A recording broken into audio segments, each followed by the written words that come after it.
중소기업을 위한 그리고 중소기업을 운영하는 모든 중소기업 대표님들을 응원합니다. CEO 리포트 9월 2주차 잠시 후에 시작하겠습니다. 네, 이번 주 CEO 리포트는요, 아주 재미난 걸 준비를 했습니다. 자, 우리 중소기업 대표님들 가업 승계라는 말 들어보셨을 겁니다. 그리고 아마 이렇게 생각하신 분도 많을 거죠. 아직 나에겐 먼 일이야. 그렇다고 한다면 다른 대표님들은 어떻게 생각하시는지 이번 주에 한번 알아보도록 하겠습니다. 잠시 후에 시작할게요. 네, 다른 중소기업 대표님들은 가업 승계에 대해서 상당히 중요하다고 생각하고 있습니다. 저도 이 조사를 보고 깜짝 놀랐는데요. 제가 인용하고자 하는 조사는 지난 2021년 12월에 중소기업 중앙회에서 있었던 가업 승계 실태 조사입니다. 저도 이 조사를 보고서 깜짝 놀랐는데요. 우리나라 중소기업 대표님들은 가업 승계에 대해서 상당히 중요하다고 생각하시는 비율이 무려 94.2%나 됩니다. 그러니까 거의 가업 승계 중요하다고 생각을 하시는 거죠. 그러니까 만약에 아직도 이 영상을 보시면서 가업 승계 이렇게 하시는 분들은 아주 좀 극소수다라고 보시면 될 것 같아요. 자, 그러면 이 가업 승계에 대해서 중요하게 생각하시는데 어떤 식으로 자녀에게 이 기업을 물려줄까에 대한 이제 방법적인 것들을 한번 어떻게 생각하시는지 알아보도록 하겠습니다. 저는 제가 상담을 할 때 이런 대표님들을 종종 본 적이 있거든요. 그거 나 죽은 다음에 벌어진 일인데, 그건 내가 신경 씁니까? 라신 분도 계시는데, 그런 분들의 비율은 3.7%밖에 안 됩니다. 그러니까 사후에 상속하겠다. 나는 모르겠다. 내가 죽으면 다 알아서 되겠지. 이런 분들이 3.7%고요. 무려 66.9%가 나 살아있을 때 일부 주자. 라는 분들입니다. 그러니까 나 살아있을 때 일부 주식을 넘기고 그다음에 내가 죽으면 다 넘기는 이런 구조를 이제 희망하시는 분들이 가장 많다라는 거죠. 근데 더욱더 놀라운 사실은 사실은 이겁니다. 다 주겠다. 나는 죽기 전에 다 넘기고 갈 거야. 이런 분들이 무려 29.1%가 되는 거죠. 그러면 다 주겠다, 조금이라도 주겠다 이런 분들 합치게 되면 거의 95% 정도 되는 대표님들이 주겠다. 나 살아있을 때 먼저 주식을 주겠다. 이런 쪽으로 관심을 더 많이 갖고 계신다라고 보시면 될 것 같습니다. 자, 그러면 이제 또 한번 알아볼 게 있죠. 자, 그렇다고 한다면 우리나라에서는 사실은 이 가업 승계에 관한 이제 지원 제도가 있습니다. 바로 상속에 대해서 지원해 주는 것과 그 다음에 상속이 벌어지지 않는다 하더라도 가업 상속에 대한 요건을 충족하는 기업이라고 한다면 증여에 대해서도 이제 특례를 적용해서 공제를 해주는 이런 제도가 있는데 그 제도를 이용하겠다라고 하시는 분들이 무려 56%가 됩니다. 그럼 이제 딱 맞는 거죠. 난 자녀에게 일부 주겠다. 그래. 근데 이런 특례가 있구나. 이거 적극적으로 이용해야지 하시는 분들이 56%인데 근데 이 특례를 이용하지 않겠다라고 하시는 분과 그 다음에 이 특례가 과연 좀 더 이렇게 바뀌었으면 좋겠어 라고 하시는 대표님들의 의견들이 어떻게 되어 있냐면요.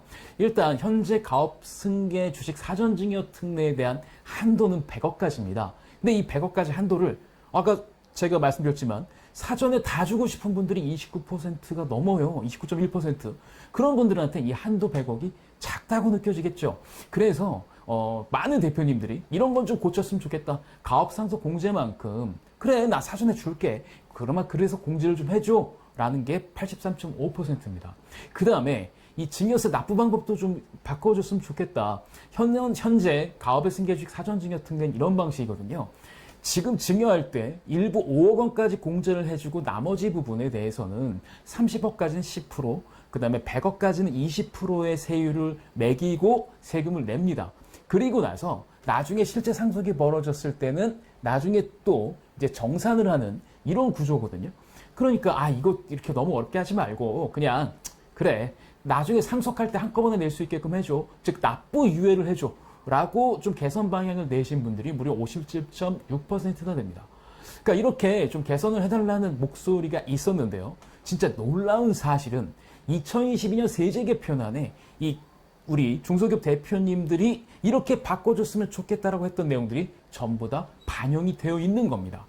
그래서 정말 이런 일들이 과연 생길 수 있을까? 그리고 어떻게 현장의 목소리가 바로 세제 개편안에 들어가는 일들이 도대체 얼마나 되지? 라고 제가 곱씹어본 결과 이건 일은 드물다. 그래서 만약에 이번 세제 개편안대로 이제 통과가 된다고 한다면 아무래도 우리 중소기업 대표님들이 가업 승계에 대한 이제 실제 움직이는 것들에 대해서는 정말 더 많은 고민과 함께 이제 실행을 하셔야 될 시기가 오지 않았나 싶습니다.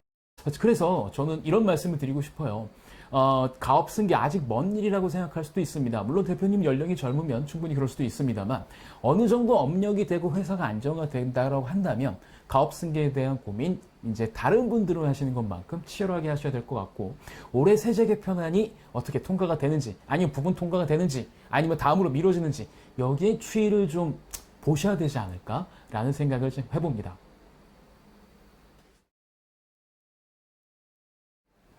자, 모든 대표님들, 모두는 좀 너무했죠. 그래도 94%의 대표님들이 가업 승계가 중요하다고 생각하고 있고, 그리고 사전 증여 후 상속하겠다.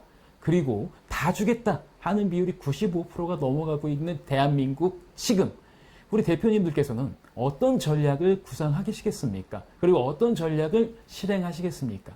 거기에 도움이 드릴 수 있는 말들을 좀 말씀드리겠습니다. 그러니까 일반적으로 그냥 가업 승계 하겠다, 그냥 주식을 주겠다 이러면 끝입니다. 근데 그냥 준다는 것보다는 하나하나 생각하시는 게 훨씬 더 세금적인 거나 나중에 국세청에서 혹시나 조사가 나오는 뭐 이런 불상사가 벌어지지 않는 가장 좋은 방법을 찾아낼 수가 있어서 제가 말씀을 드립니다. 자, 일단 자금 출처가 없는 우리 자녀들이 있을 수 있습니다. 뭐 지금 대학생이거나 아니면 우리 회사에서 일을 할 수 없는 그런 아이들이라고 한다면 정당한 자금 출처를 만들어 주시는 게 좋죠. 나중에 이제 집 필요한데 이제 결혼해야 되는데 집 필요한데 어떻게 이 집을 살 돈을 어떻게 좀 싸게 넘길 수 있지? 아니면 어떻게 좀 우회적으로 증여할 수 있는 방법 있을까? 고민하셔봤자 지금 시대에서는 특히 어떤 지역이냐에 따라서 자금 조달 계획서가 들어가는 그리고 그 조달 계획서의 내용들을 꼼꼼하게 체크를 하는 특히 40대가 안 되는 연소자들 경우 주택 취득 과정 그리고 재산 형성 과정에 대해서 꼼꼼하게 체크하는 지금 국세 세정 트렌드를 보시게 되면 그렇게 하시는 건 좀 아닌 것 같습니다. 그런 경우에는 정말 많은 고민이 필요하실 텐데요. 자, 일단 현금 10억을 준다라고 한번 생각을 해보겠습니다. 자, 현금 10억을 준다고 하고 전제를 하나 깔아 놓을게요. 그 전제는 뭐냐면 여태까지 자녀에게 하나도 증여한 적이 없다. 그리고 생애 최초로 자녀에게 10억을 증여한다고 한다면 자, 일단 증여세 한계 세율은 30%가 될 것 같습니다. 그러니까 증여세는 이제 그럼 세금 30% 내느냐? 그건 아니죠. 누진세니까 실제로 성년 자녀에게 한 번도 증여한 적이 없을 때 현금 10억을 주게 되면 그 증여세는 약 2억 1,800이 되고요. 자녀는 10억에서 약 2억 1,800을 뺀 7억 8,100만 원을 이제 수령하게 되는 거죠. 즉 10억을 주게 되면 자녀가 약 78% 정도의 돈을 이제 받게 되는 겁니다. 그러면 생각보다 자녀가 지금 필요한 돈보다 더 많이 주셔야겠죠. 그런데 이걸 한 번만 더 꼬아서 생각해 보면 좀 다르게 생각할 수가 있습니다. 일단 만약에 자녀가 결혼을 했다라고 전제를 한번 해볼게요. 자녀가 결혼했으면 배우자가 있을 거겠죠. 그리고 자녀가 법적으로 결혼했다. 그러니까 법적으로 이제 혼인신고를 했다라고 전제를 하게 되면 여기 전제가 또 하나 들어갑니다. 우리 대표님과 우리 대표님 배우자 두 분이 회사에서 일을 하고 있고 충분히 소득세를 납부했고 우리 배우자분의 자금 출처가 있다라고 인정이 됐을 경우에는 우리 대표님은 자녀에게 5억을 증여하시고요. 우리 배우자분은 그 자녀의 배우자에게 5억을 증여해 주십시오. 그러면 5억씩 분리가 됩니다. 그리고 이 자녀의 배우자 입장에서는 우리 부모가 증여해 준 게 아니기 때문에 장인어른, 장모님, 시아버지, 시어머니 각각 증여한 게 합산이 되지가 않죠. 그러면 상당히 좀 세금을 줄일 수가 있습니다. 자, 이 경우에 자녀가 부부가 받게 되는 돈, 10억을 줬을 때 부부가 받게 되는 돈은 약 8억 3,700이고요. 세금은 1억 6,200을 납부하게 됩니다. 그러면 자녀 한 명한테 10억을 줬을 때가 78.1%, 자녀의 배우자와 각각 나눠서 증여해 줬을 때는 83.7%, 이 정도의 자녀가 순소득을 얻어낼 수 있다라고 생각할 수 있겠죠. 그러니까 증여를 할 때 절세할 수 있다는 건 전문가와 조금만 상담을 하고 그 다음에 우리 가족의 현재 상황, 우리 기업에서 우리 가족들이 주주가 어떻게 되어 있는지, 그 다음에 자녀는 지금 결혼을 했는지 아니면 어떤지에 따라서 다 달라진다라고 보실 수가 있죠. 그러면 그 최적의 상황에 맞게끔 증여 같은 것들은 상속은 솔직히 냉정하게 내가 죽을지 언제 합니까? 언제 내가 어떻게 될지 모르지 않습니까? 근데 증여는 마음만 먹고 전략만 세운다면 충분히 합법적으로 세금을 줄일 수 있는 부분이 여러 가지가 있기 때문에 그 방법을 잘 찾으셔야 되죠.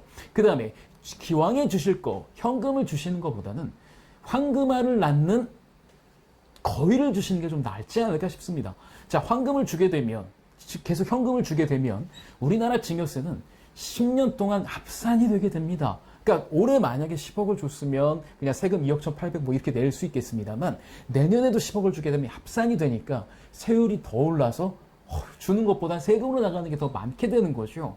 그러면 과연 이걸 어떻게 효과적으로 증여할 것이냐. 황금알을 낳는 거를 증여를 하자. 거위를 증여하자. 그 거위가 바로 대표님이 갖고 계신 주식입니다.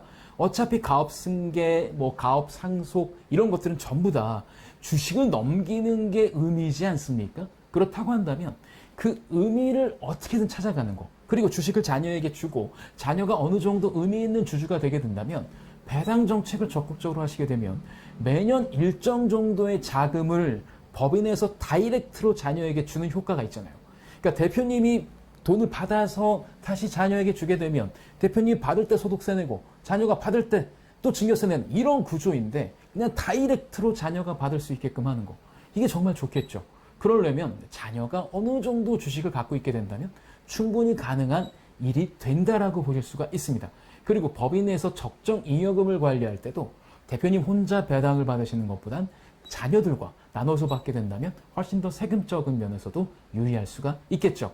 그러면 이때 과연 어떻게 적용하는 게 좋을까? 제가 물론 대표님의 이제 개별적인 사항을 전부 알아서 이렇게 하면 됩니다라고 말씀드리면 너무 좋겠습니다만 각각 기업이 처해진 상황과 조건이 다 다르기 때문에 그리고 뭐 사전에 증여한 내용이 있다라고 한다면 또 다른 내용이 벌어지기 때문에 이거는 2020년 세제 개편안이 통과되는 것과 그 다음에 앞으로 어떻게 되느냐 그리고 앞으로 우리 가족 관계가 어떻게 되느냐 자녀가 결혼을 하느냐 이런 여부에 따라서 충분히 개별적인 전술을 수립해야 되는 부분이기 때문에 저는 원칙적인 것만 말씀드리고 싶습니다. 그 원칙적인 건 증여는 고민을 하면 할수록 전문가와 많이 상담을 하고 충분한 시간을 투자하신다면 세금을 확 줄일 수 있다는 거. 이 점만 꼭 기억했으면 좋겠습니다.